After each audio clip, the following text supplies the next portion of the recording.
even if you've had this issue for years, if we just give you a couple of things that you're able to do consistently throughout your week, that shift in your body, it's going to recognize like, oh, this does feel good. And this is how I actually want to be moving and feeling. And so once it gets that consistent input, it's really helpful for speeding up how quickly somebody can recover. Stress is the inflammation that robs us of life, energy, and happiness. Our typical solutions for gut health and hormone balance have let a lot of us down. We're over-medicated and underserved. At The Less Stressed Life, we're a community of health-savvy women exploring solutions outside of our traditional Western medicine toolbox and training to raise the bar and change our stories. Each week, our hope is that you leave our sessions inspired to learn, grow, and share these stories to raise the bar in your life and home.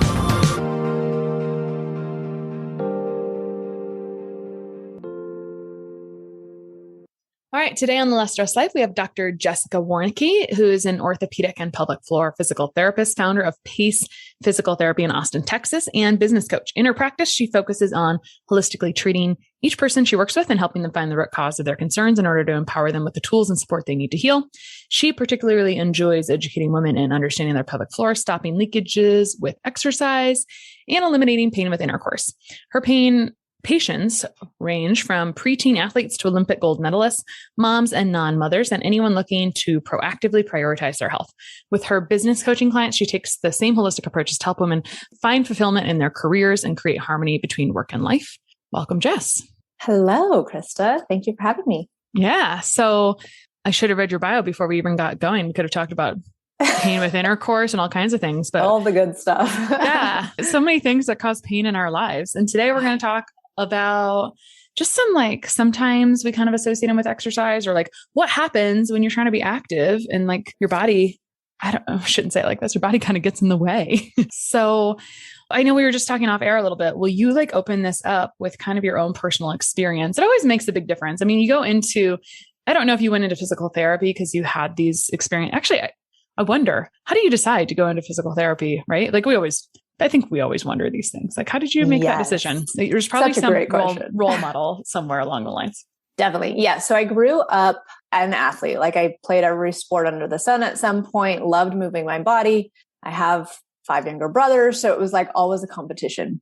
And in high school, I had a pretty severe leg injury while I was playing lacrosse. And that rehab process stuck out to me the most because it was the first one that was so intense and so like mentally challenging. And as I was going through the rehab process, the sessions that really stick out to me were the ones where I was just like very emotional, like mentally needing support. And my therapist was such a great support system. And so everything that she helped me from more of the psychological standpoint is truly what sticks out to me when I think of whatever happened 20 years ago. And I was like, I love movement. I love the body. I want to do something in medicine. And I really like this connection in physical therapy where I get to stick with one person and kind of help them through their journey. It's not like I'm just seeing them, a couple times a year for check-ins. It's like, I really get to take this person from their potentially lowest point from a physical standpoint and help them get to where they want to be. And I want to be able to provide more than just the exercise guidance. I want to know them as a person. I want to help them, with their mindset and just like discussions about their health in general. And so when I got into like typical corporate physical therapy world, it was great for a while, but then you just kind of get burnt out because you're like, well, I can't truly connect with these people. Like we're seeing so many people, they're such quick sessions. I can't talk to them about sleep or stress or, what they're putting into their body. And so that was one of the main reasons why I started my practice, is because I wanted the freedom to treat how I would want to be treated and just work with people that were holistically minded and looking for like a bigger picture goal. And so in doing that, it's been nice because I've just been able to work with some of the most amazing people, but it's also been such a great motivator for my own personal growth and development so that I can become a better clinician for them and also just a better, clinic owner, manager, and like person for my family and friends and stuff like that. So that's a brief intro into why I'm a physical therapist and why I kind of do things the way I do right now.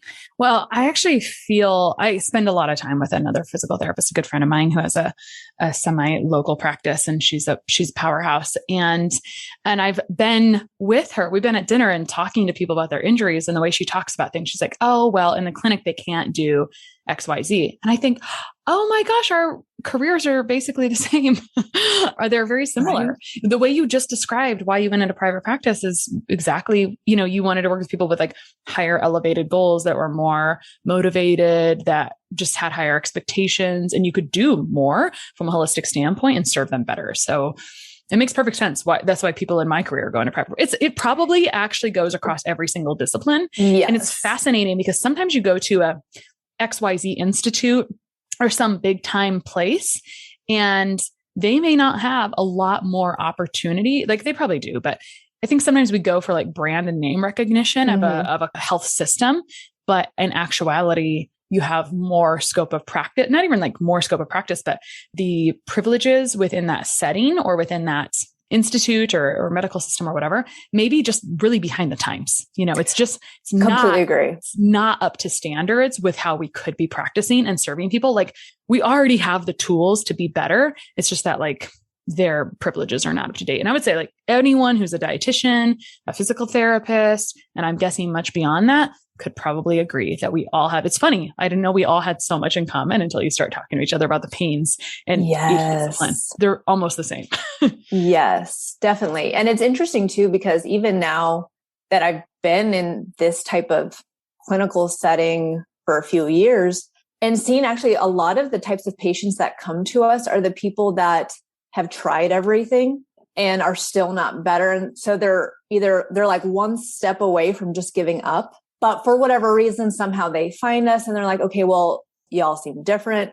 Let me give this one more shot. And it's really helpful for people with chronic issues, autoimmune related things, stress related things. Like during COVID, the types of clients we got, it was like such a shift because everybody was like running so stressed, and then they would present with these physical things.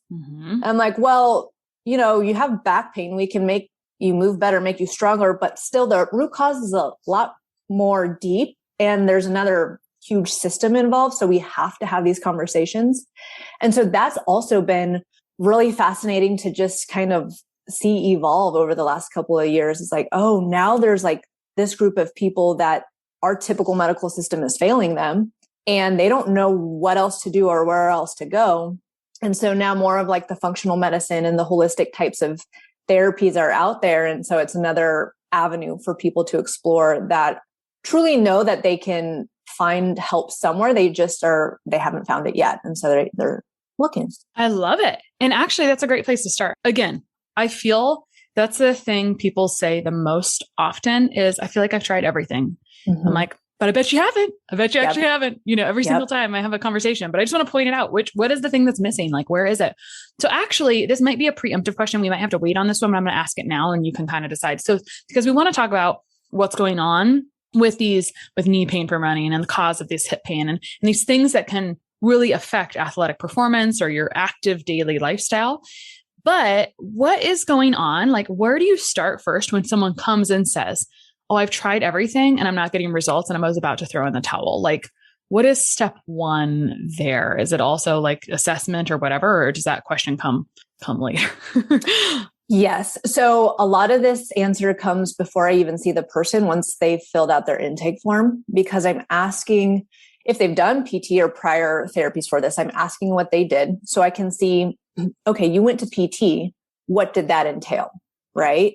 We're also on their intake form, we're asking about their sleep, their diet, their hydration, their stress levels, the things that cause them stress. Do they have any current stress management practices? So we're gathering all that information at the beginning. And I think it's nice because then it gets the person thinking as they have to answer the questions, so that by the time they come in, I can then like dive a little deeper into whatever subject I think needs to be highlighted for this person, really get an understanding for what they truly have tried. Because a lot of people will say they've tried it all, but they've only tried a couple different practitioners in, a typical setting. And so it's really like, even I'm like, well, did you get this type of blood test? Did you have this question asked? Like, I'll ask these things and they're like, oh, well, nobody's done that. I think I just got the normal blood panel. I'm like, okay, well, we're talking about pelvic floor. If we're talking about, a chronic inflammatory based pain, like we need to have these conversations as well. And then that can gear us from an assessment standpoint. We're going to be functionally looking at all their movement patterns to see, okay, from a musculoskeletal standpoint, did your prior therapist just look at your back and your hip because of where your pain was, or did they look at everything above and everything below and how those dynamic movement patterns potentially could be affecting the hip or the back or whatever pain point that they have? And I think for a lot of people, they have never, even just from a musculoskeletal standpoint, they've never had their full body assessed altogether. It's like, oh, we're just focusing on this little section of the body. We're seeing how it moves. Okay, well, this is tight or this is weak. Let's focus on that. But then if you're not figuring out how your feet support from the ground up into your hip, then you're missing a huge chunk of the picture. And likewise, like if you have back pain, but your thoracic spine isn't moving well, okay, well, we have to address that. And so it's fun because you can get so much information really efficiently if you just know what you're looking for and have a little bit of insight in what the patient has already tried that has not worked. Yeah, I understand. But my question is, people ask me this all the time. How did you learn to do functional physical therapy? That's what it feels like it is. It's like more holistic, full body, functional looking kind of beyond the obvious black and white piece. Like what's the rest of the body doing? And that's what we do in functional nutrition as well. And I didn't learn any of that in college. Unfortunately, I learned all of that in continuing education and mentorship, et cetera. And I'm wondering also for you, is that also where does this come from? How do you become an amazing physical therapist? Just curious. Yes, I would credit a lot of it to continuing ed and mentoring and just the internal want to keep learning more. Right. Totally. So even for example, I just 3-4 years ago started taking pelvic floor courses because we literally in PT school talked about it for a 2-hour class. And I'm like, this is a huge part of the body that's literally the center of everything. And we just breezed through it because nobody really understood it or nobody thought we had to do anything with it. And then fast forward to my clinical experience and I'm like, well, all of these chronic back pain and chronic hip pain and chronic running injury clients, they get better, but there's still a missing link.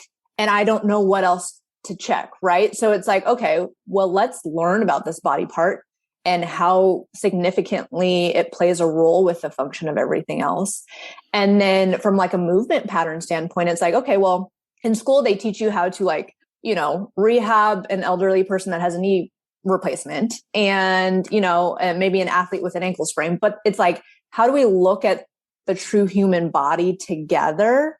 And it definitely just takes practice and seeing a lot of bodies, but also working with, for one, a varied population, so different body types, but also a higher activity level population where you're like, hey, they're strong, they're mobile, but they're still having these limitations. I really have to dive deep to figure out, okay, what's going on with that connection that maybe is limiting them with their ultimate performance.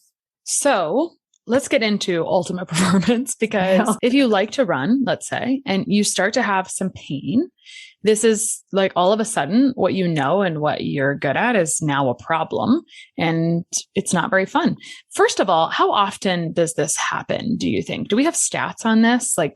How often are people who like to just go running, are they dealing with some kind of nagging pain, would you say? Do we have any ideas? Does this happen to every person is really big question. Honestly, it does. Okay. That's what I was thinking. Doesn't this happen to everybody at some point?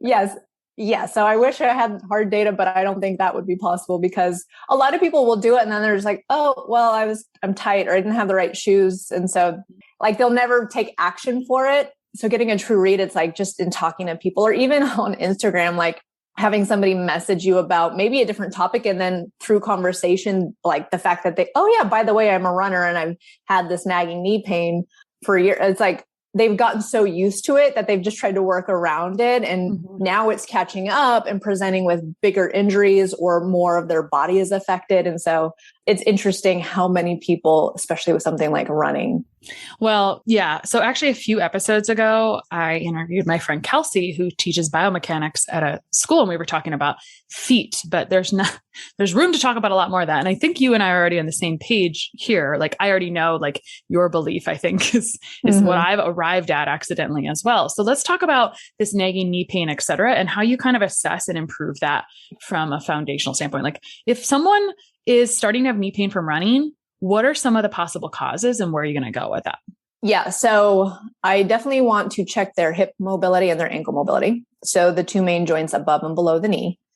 I also like checking, their foot control, like how well can they stand on one foot without shoes on? And there's a couple of like hip strength tests I'll check that are more dynamic in nature. So making them move their body and watching how they load and what muscles do what gives me a huge insight into what might be weak, what might be tight or limited with mobility. And it's interesting because running pain is so common. And to me, it's one of the most enjoyable and straightforward things to treat as soon as we have like the data for the dynamic hip strength, their hip mobility, their ankle mobility, even like big toe mobility. Nobody ever thinks to mobilize their big toe. And that joint is geared for mobility. It literally has to extend to allow us to properly push off our foot when we're walking and when we're running. And so if that is restricted, well, then that's going to travel up the chain and something else is then going to try to compensate for it. And so that's why so much can occur at the hip and at the knee is because we're not even taking into account our feet. We're just putting a super supportive shoe on or, doing some calf stretches and not really putting the effort into supporting our running outside of just going out and running. Well, I want to talk about this a little bit more before we move on from that. So you talked a lot about the joints above and below that, the problem area. And so how does one improve hip and ankle mobility? Mobility exercises. Yeah, they're really simple. The hip is a very mobile joint. So you would have to figure out, are they limited with internal or external rotation? Is it a flexion extension thing? Figure out which direction they're most limited in and just give them, like a minute of an exercise for that. Same thing with the ankle. Like for most people, we're limited with lifting our ankle up. So dorsiflexion. And so there's a really simple ankle mobilization you can do. It takes less than a minute. And it's really easy to just add a little bit of hip mobility, a little bit of ankle mobility to somebody's warm up before they go run. That can make a huge difference. And if any of your listeners are like visual people, I have all of these types of exercises on my Instagram. And I even have like a hashtag specific for running, Pace PT running. So it can be an easy way for people to just get a visual for this is what an ankle dorsiflexion mobilization looks like. Cool. Pace PT running is our hashtag. So if someone starts to do these exercises, if they're having this nagging pain and it's been chronic, that means like the thing that's causing it is chronic. So we make a shift, like a daily shift or a really common, like it needs to happen all the time. What's the turnaround time to starting that improve then? Part of it depends on like the lifestyle factors and what else is going on for that person. What? Like how's their stress, their sleep, their hydration? What are they putting into their body from a nutritional standpoint? Because I will say most of us are stressed more than we should be, and we probably don't drink enough water. So it's like, okay, if we can start having a little bit of a conversation with that, that's also going to help enhance running. Also, too, depending on how chronic this has been, can play a factor into how quickly we can resolve it. Because the longer somebody tries to work around this, the more things potentially are now contributing to the issue. And so we have to then address all of these extra factors. But also, too, like, I always tell people a little bit of something consistently is better than a whole lot of something infrequently. So even if you've had this issue for years, if we just give you a couple of things that you're able to do consistently throughout your week, that shift in your body, it's going to recognize like, oh, this does feel good. And this is how I actually want to be moving and feeling. And so once it gets that consistent input, it's really helpful for speeding up how quickly somebody can recover. Okay. Why don't we understand a little bit better how hydration and stress fits into knee pain and mobility of the joints? Because I don't think that's obvious. Yes. So first of all, the more hydrated we are, obviously just kind of helps with the muscle function, like from a contraction standpoint. but also too, talking kind of more globally about the central nervous system and kind of what stress does, especially if it's been chronic stress, and how that shifts our sympathetic system, our breathing patterns, even our nerve mobility. So for example, in runners with knee pain, oftentimes they'll have pretty limited restrictions in their sciatic nerve or even their femoral nerve, depending on the exact location of their knee. And it may not be anything injured with the sciatic nerve itself, but because that inflammatory aspect has been going on in our body so much and it's affecting the nervous system, it then is going to affect the musculoskeletal system because the nerves power the muscles.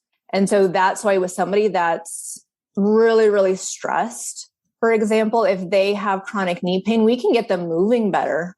But if we're not like also making sure their nervous system is functioning well, then it's going to be harder for them. They're going to have to do more work to get to that moving better phase because they're balancing something that's still limited.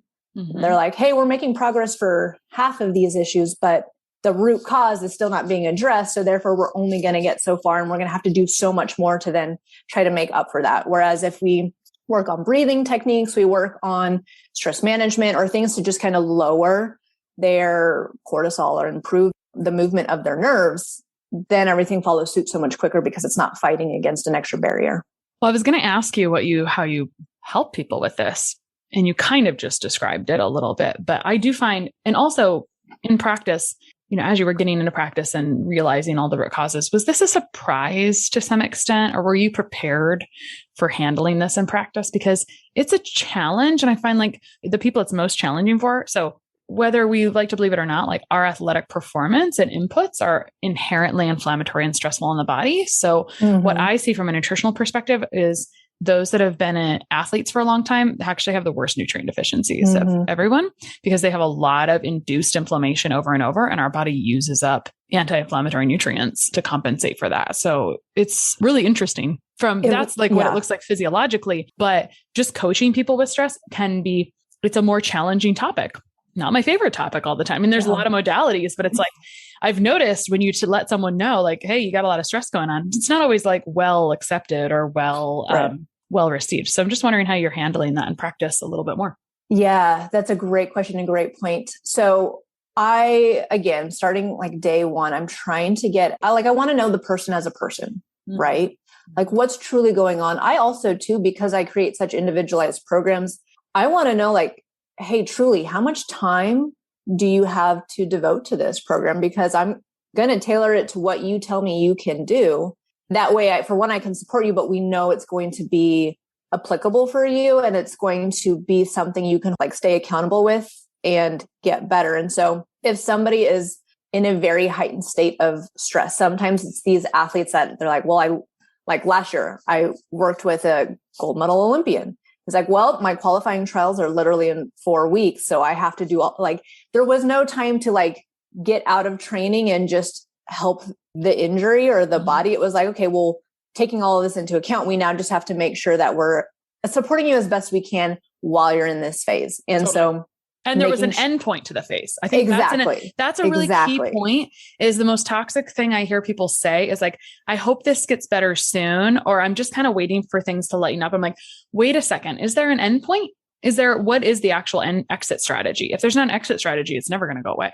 Yes, absolutely. And that's where like, if somebody is super stressed and super busy, like any of my business owner clients, I'm like, okay, I get it. We can't just take all these responsibilities away necessarily, but we can change your mindset about the responsibilities. Maybe we can help you with the time management or the prioritization of these activities so that we're also then prioritizing your stress management routine to complement your day or to complement your week so that we have more of a lifestyle conversation and we make sure, hey, this is what's going on in your life. These are factors that won't change or that we can't get around, but how can we best support you and how you handle them so that, again, your body is just receiving it a little bit better and not always in this heightened state of stress or anxiety. Yeah. Was that something that you were aware of early on, or did it come up kind of later? You were like, wow, this is really the problem here, unfortunately. Oh, yes. I honestly, even just like the last couple of years, I think I've become more aware of it. And so I've looked more into it and also, myself going through our tools. Yeah. Yeah. Going through a lot of these things, like Oh my gosh. When COVID, so I had my business I have a brick and mortar. And so I had my business for about a year when COVID hit and we had to shut down. We thought it was going to be for a few weeks, turned into 2 months. And so during that time, I had literally just hired a therapist. I'm like, oh my gosh, like I have to figure out how to transition my business model, feed my staff, and like manage my mental health with such an unpredictable thing.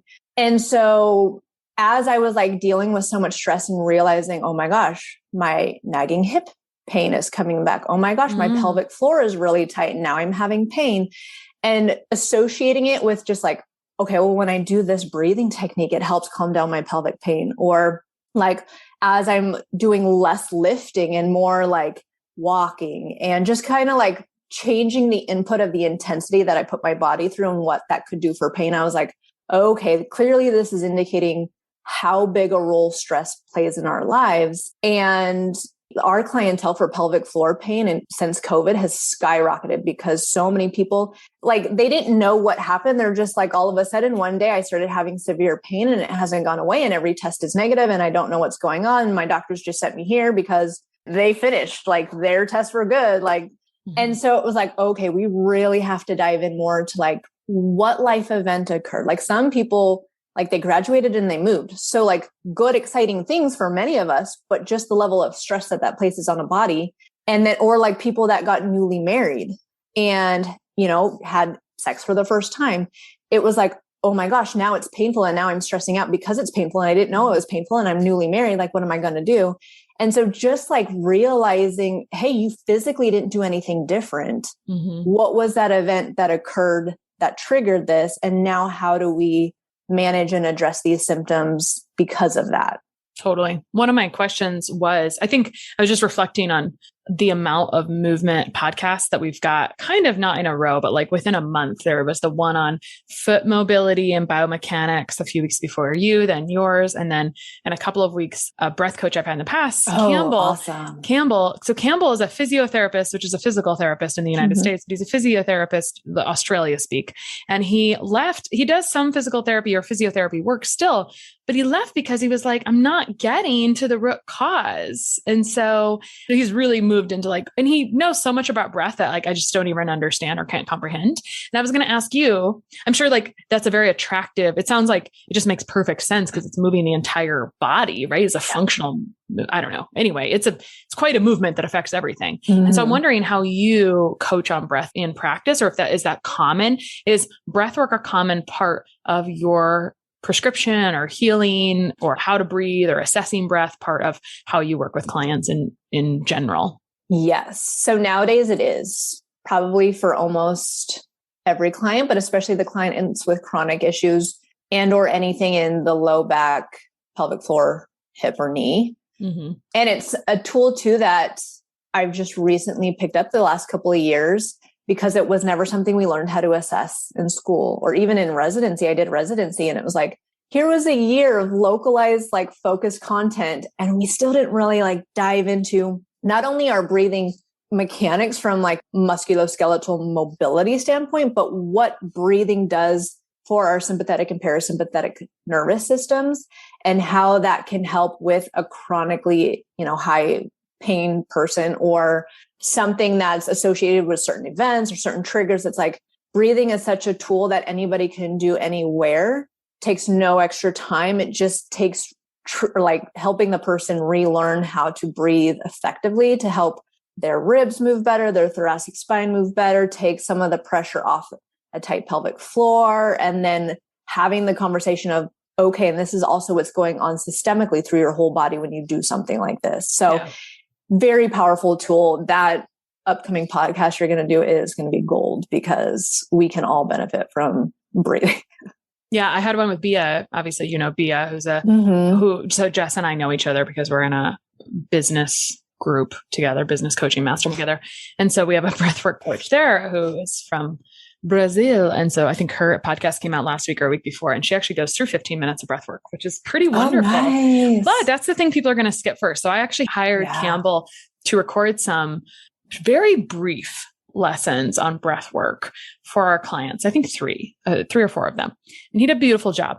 And I cried when I looked at the view rate of those initially because people just want to skip right over that. Yeah. But pain, and I am like so hyper aware now of people talking about their pain or pain with intercourse or now because I've been bit, I've been slapped in the face by this on it stalling our progress on what we want for holistic health and nutrition and like how we want to feel, good energy and gut health and all those things, because that perceived pain, and it's real pain, it's physical pain, but it's being perceived by the brain as like, I'm like on fire. It's perceived as a stress. It's pain, but it's stress. And so I don't think we think about that pain is stress when we are dealing with chronic pain and stress, even in a nagging way from an injury.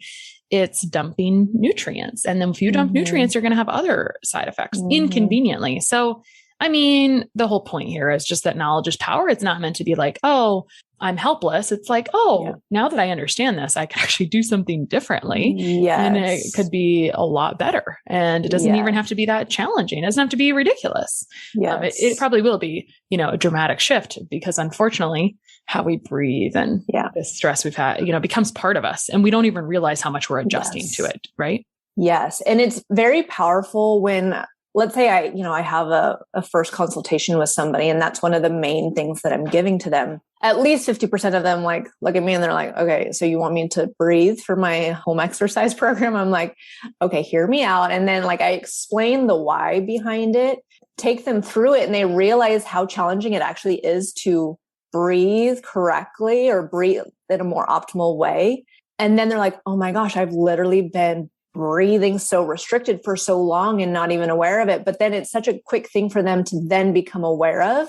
And I'm like, I love just seeing that shift. Like the next time I see them, they're like, okay, that breathing exercise was actually way more challenging than I thought it would be, but I've been doing it. And it's helped like take so many things down in a positive way. And I'm like, awesome. Because now you can literally use that tool whenever you need it, wherever you are. And it's something that nobody can take away from you. Yeah. Love it. Man, we could keep talking about every joint, but I bet the answer is you assess above and below and all of these things. And internally and ask about their history and all these lovely things. But I think it's just great for us to have these conversations so that people are aware of what more is out there, what more can be done, especially if they're dealing with something that's chronic and really impacting their lives. You always have options. It's kind of my mantra here is like, the podcast exists so you know that you always have options. No one's out of options. No one's actually tried everything. So, exactly. Yes. So where should people find you online? So I'm most active on Instagram. Dr. Jessica PT is my handle. So anybody, if you have questions, shoot me a message in my DMs. And always love to just kind of chat and educate and learn more about people. I also have my website, pacept.com. There's some free resources on there too. So there's some free ebooks and even like a little interactive body. So if you have like a body part that's bothering you, you can click on it and it brings up a bunch of videos associated with that body part that you're very we fancy. Often use. Yeah. So it's nice. It's free and easy for people to access. That way they can at least start trying things on themselves and then, letting them know that there's potential other avenues if they feel they need them. And you have kind of an exercise, we wouldn't necessarily call it this, but like you have a kind of an exercise recovery or like a nagging pain recovery program at some point. It's not called that, but it's coming or you've been doing it or something that's on your Instagram or. Yeah. So I have two things. So I have some online programs already out there for back pain, sciatica, knee pain, neck pain, shoulder pain. Those are great for people that need a little bit of guidance. So maybe you look at exercises on my Instagram and you're like, okay, these are great, but I need guidance on what to do and how to do them. All of that is linked on my website, online programs, as well as in my Instagram. Those you can start and do on your own pace at any point. And then I also just started a movement freedom program, which is more specific because you get to work with me as well. But I essentially teach you how to assess your own body. And then based off of what your assessments show, we create a specific plan for you to help address whatever nagging lower body or pelvic floor issue might be affecting you with exercise. So it's geared more to that active person who maybe has nagging hip pain or nagging knee pain with running or leaking with exercise and wants to learn more about their body. That's what this Movement Freedom program is all about. And I do have a wait list where if people want to join or just get more information and get some education along the way about those body parts and those injuries, I can send that to you and you can just put it in the show links. Perfect. Thank you so much. Yes. Thank you for having me. This was fun. Always a good conversation. Yeah, for sure. Sharing and reviewing this podcast is the best way to help us succeed with our mission to help integrate the best of East and West and empower you to raise the bar on your health story. Just go to reviewthispodcast.com/less stressed life. That's reviewthispodcast.com/less stressed life. And you'll be taken directly to a page where you can insert your review and hit post.